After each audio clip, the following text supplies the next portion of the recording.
Hey, what's up, guys? It's been a while, and especially I haven't made any recent video how to play against some d4 variations and against some openings there. And and you can find that on the channel, since I kind of refuted how to play against the Austrian attack, against Marshall defense and Baltic defense, it's time for another d4, d5, c4 line. It's called Albin Countergambit. So it appears after d4, d5, c4, and e5. They just go for this pawn sack. It's been very popular on all kinds of levels, and especially in shorter time controls by black guys. I even made a video for black, but I believe we just have to carry on, let's just say, refuting the d4, d5, c4, and sidelines by black. So after e5, of course, you gotta take, and they go d4. You play knight f3, attacking the pawn on d4, so they have to defend it by knight. A very interesting line might happen if they play c4.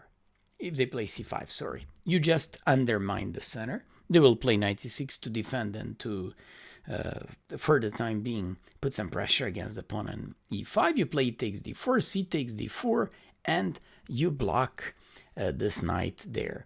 So bishop d3 is a very nice line. So many games my students played in the past against the guys who were very impatient and they just wanted to get the pawn back with the knight e5.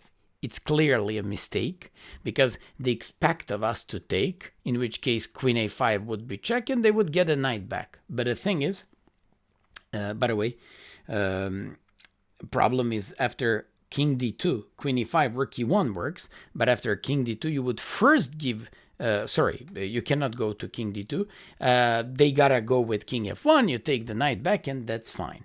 But the thing is, they can go with knight e5, you just go queen e2, and when they defend it, you just go and put all your pieces against the knight on e5.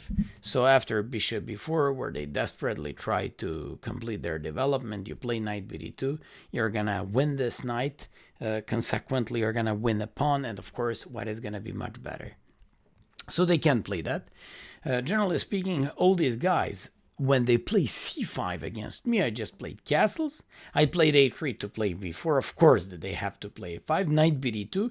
And here, the real thing of this opening is that my knight comes into the center of the board, kicking the bishop away from c5. So whether they move it back or they support it by b6, I just go rook e1.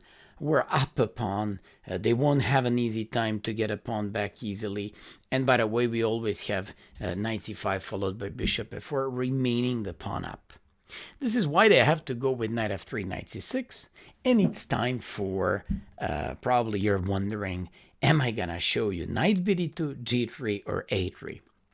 At some point, like a couple of years ago, a3 was the most popular line because it stops bishop b4 in many lines, and you actually want to go with b4 followed by bishop b2 yourself. There is also a line with knight bd2 and knight b3, but I decided to show you a very classic approach against the Albin Countergambit guys and to go with g3. So what's so special about g3 right now and here? Nothing. You just want to go with the bishop g2. You just want to complete your development with a short castle. And even if they get the pawn back on e5, you're going to have better development and a very strong bishop on g2 diagonal. There are three options. Basically, they can go with bishop e6, bishop g4, and knight g on e7. Knight g on e7 is Morozevich alternative, and that's the main line where the knight goes on g6, but I want to focus on bishop e6 and bishop g4. Lots of guys like to do bishop e6, like I develop bishop and attack your pawn. Thanks guys very much, because I'll play knight bd2, defend the pawn on c4, and solidify my knight on f3. They go queen d7 and bishop g2. Here comes the moment. Lots of you guys are unaware of the following trick. You are very much afraid when they do bishop h3 and don't know how to attack, how to defend of bishop h3 ideas. boom, e6. A beautiful trick to always get a tempo and stop their initiative. If they take by pawn, you of course take the bishop. If they take by queen, come here, baby, knight g5, and you're winning either queen or bishop on h3. And finally, when they take by bishop, now you play short castle and you stole a tempo. That's a very important thing, and of course, it means a lot in these positions. If they first go long castle, you go short castle, and they go h5. Once again, do I have to remind you, bishop h3, da-da-da-da, e6. They go bishop h3, now it's your turn. And when it's your turn, feel free to go with queen b3, followed by knight e5, with queen a4, followed by b4, b4 instantly. Actually, you're going to decide which one do you like. You just have to attack. This is why most of these guys go with a very aggressive h5 move. And I'll show you a very nice game where you play queen a4. Queen a4 has an idea of b4 and supporting the queenside action. Once I had a game, the guy played bishop h3, and of course, you just play e6. Also, after bishop takes e6, now it's your turn, and you are the first one who goes with b4 and launches the attack. If they take by knight, you take on a7. If they take by bishop, you go rook b1, and now you threaten to take on b4 and to win two pieces. An interesting game between Poulton and Spice, played in England, was bishop h3, and this guy said, "Where are you going, man? What's wrong with you? Knight e5. I'm doing a counterattack." This guy says, "What if this? If queen b4, bishop g2, probably white missed something." "Not this time, sweetheart. Bishop b7, king b7, queen b4, check." And after king c6, poor guy played bishop a3, and the king couldn't stop queen c5 or queen b5 with a checkmate. What a nice game, and a pretty easy win against those guys who directly go with the attack. Also, another guy went for h4. Nothing. Does it change anything? Never. H takes g3. Let's go b5. To all of you who are familiar with the dragon positions, you guys just have to know that it makes no sense whether they go take on h2, take on f2, play bishop h3. You just have enough defensive resources in the white's game. b5 wins the game. And finally, for those who play king b8, stopping b4 because of knight b4, and hoping for bishop h3 with a possible attack, then you say, well, my coach just told me, win the bishop pair, prevent the attack. So when they play knight e5, you get the pawn back. Now they can't go with bishop d7 because of, for example, f4 and knight f7. They gotta go knight d7. You take on e6, and I just need to tell you the basics of this position. Knight f3, all of a sudden, he ended up with 3 pawn islands. So these are like 3 pawn islands, actually 2, but kind of this pawn on e6 is a backward, d4 is a little bit exposed. So they gotta go e5, you go a3, undermining these pawns, knight g5 threatening knight f7, and going with a rook d1. With a bishop pair, possibility to take the pawn on d3 afterwards. Threats of knight f7 if they move the knight from h6. White is almost completely winning, if not even completely winning already in this queenless middle game. So that's how we play against bishop e6. It's not too different if they play bishop g4. We just don't have that knight bd2, but I'll show you one game of a Russian GM Koratilev. The game was bishop g2, queen d7, castles, a long castle, and then you go with queen a4. I very much enjoy this queen a4 approach. You once again go with b4. But for the first time, since we don't have the knight on d2 and b4 isn't as fast as in previous line with fifth move bishop e6 by black, you go with a rook d1 sometimes in these lines. So let me just show you what happens in these options. So if king b8, you just go with knight bd2, and that obviously means that you want to go before next move.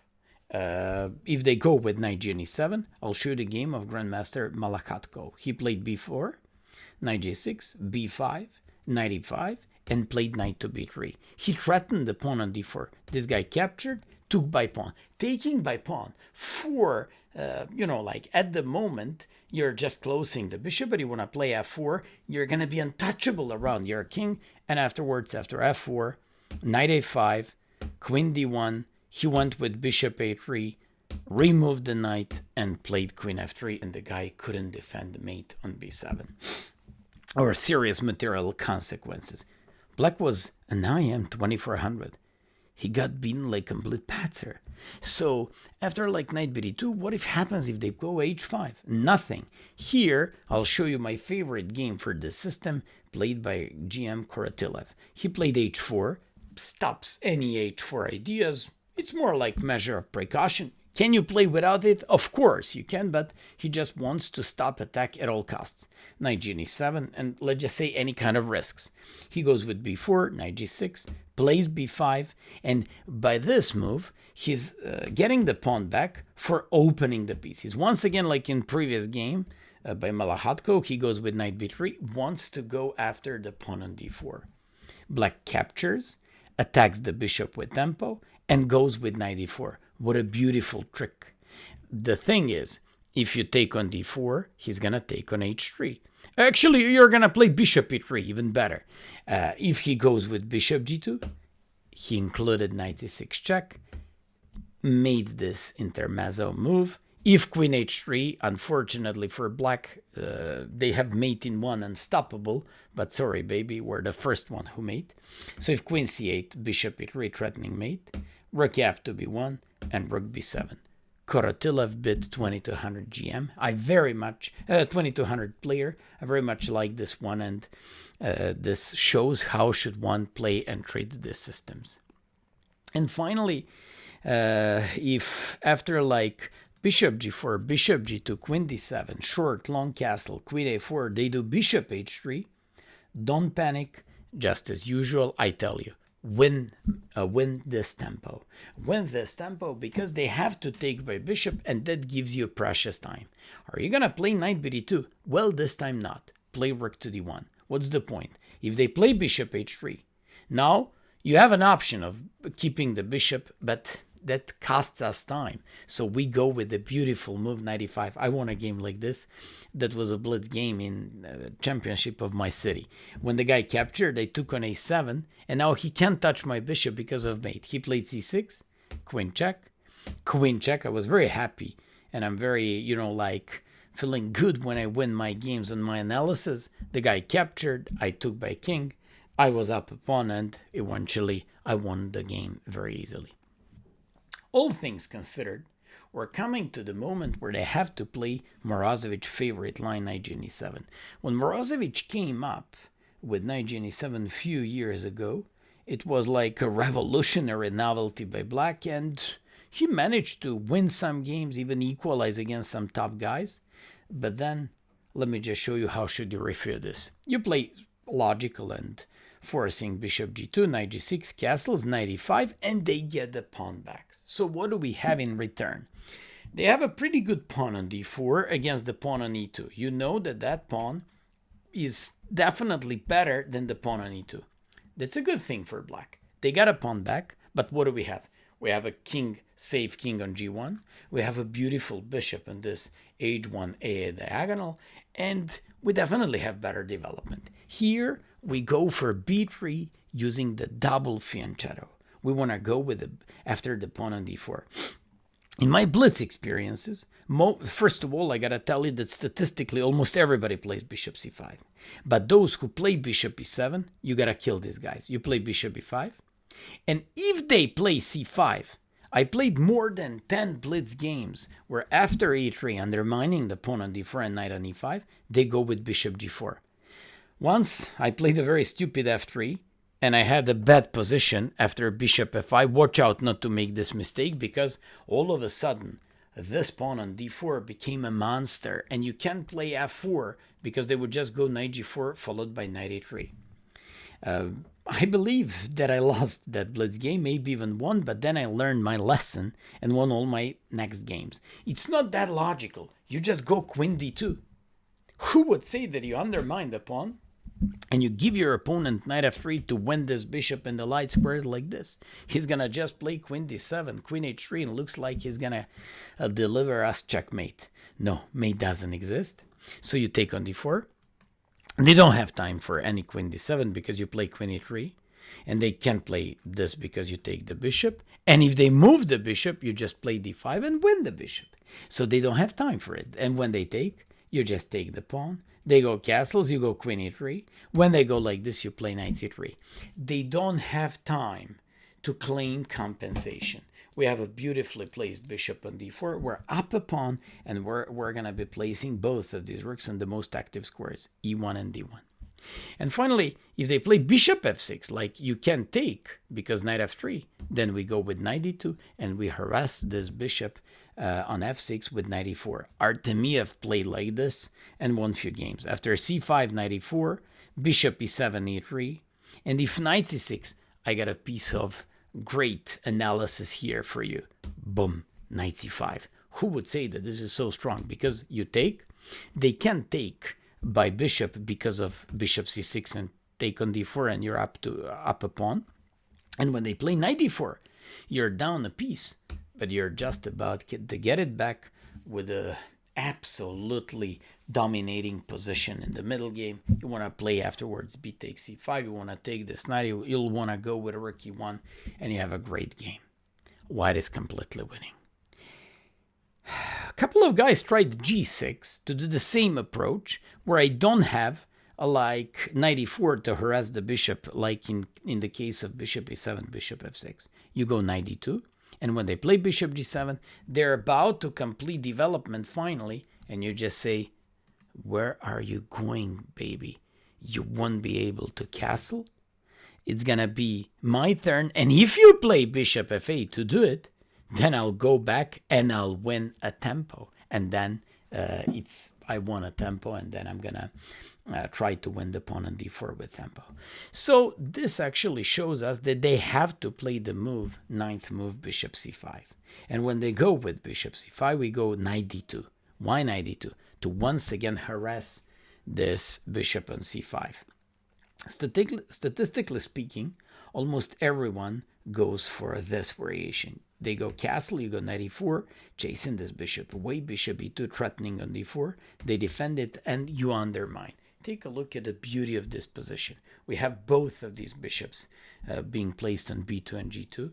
Knight controls the center. We're undermining the center and threatening on d4. And when they go knight c6, which is kind of forced, you take. If they play knight e4, you always undermine this knight. This is a very important thing. And if they play c takes d4, I'll show you how I probably played more than 10, 15 games. I play queen h5. Most of these guys on higher level, like IMs and GMs who play Albin, Countergambit, they go for this with black pieces. But if you know your stuff, and that's not too difficult, you place both of your bishops in the center, most active squares d1 and d5 files. Well, at the same time, you want to stop the passed pawn. How?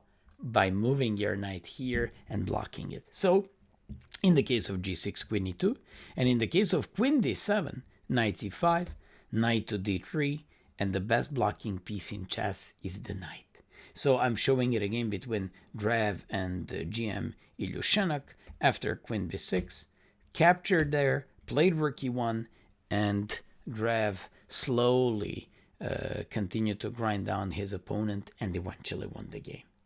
Hope you enjoyed in this short presentation of beating up the Albin Countergambit. I was trying to be very effective and short, and also not to go too deep into the variations and the analysis, but I just tried to show you all the most important things. Support the channel, subscribe, and thanks for watching. Bye-bye.